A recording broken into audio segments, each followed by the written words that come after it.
नमस्कार.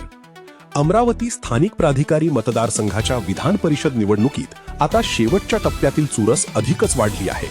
सध्या राजकीय वर्तुळात मुख्य लढत भाजपचे प्रवीण पोटे आणि वंचित बहुजन आघाडीचे डॉक्टर निलेश विश्वकर्मा यांच्यात होत असल्याची चर्चा रंगली आहे.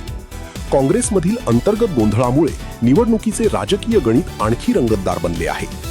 नगरसेवक मतदारांच्या संख्येचा विचार करता महायुतीकडे आघाडी असल्याचा दावा केला जात आहे.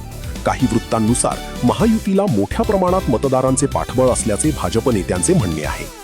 मात्र दुसरीकडे विविध पक्षांतील तसेच अपक्ष नगरसेवकांचा वाढता पाठिंबा मिळत असल्याचा दावा डॉक्टर निलेश विश्वकर्मा यांच्या समर्थकांकडून करण्यात येत आहे. त्यामुळे अंतिम निकालात मतांचे ध्रुवीकरण नेमके कसे होते याकडे सर्वांचे लक्ष लागले आहे. राजकीय विश्लेषकांच्या मते महायुतीचे गणित अचूक जुळले तर प्रवीण पोटे यांना आघाडी मिळू शकते. परंतु विरोधी मतांचे एकत्रीकरण झाले तर डॉक्टर निलेश विश्वकर्मा अपेक्षेपेक्षा अधिक मजबूत लढत देऊ शकतात. सध्या कोण उमेदवार किती मतांनी विजयी होईल याचा अधिकृत अंदाज बांधणे कठीण मानले जात आहे. कारण क्रॉस वोटिंग आणि शेवटच्या क्षणातील राजकीय हालचाली या निवडणुकीत निर्णायक ठरू शकतात.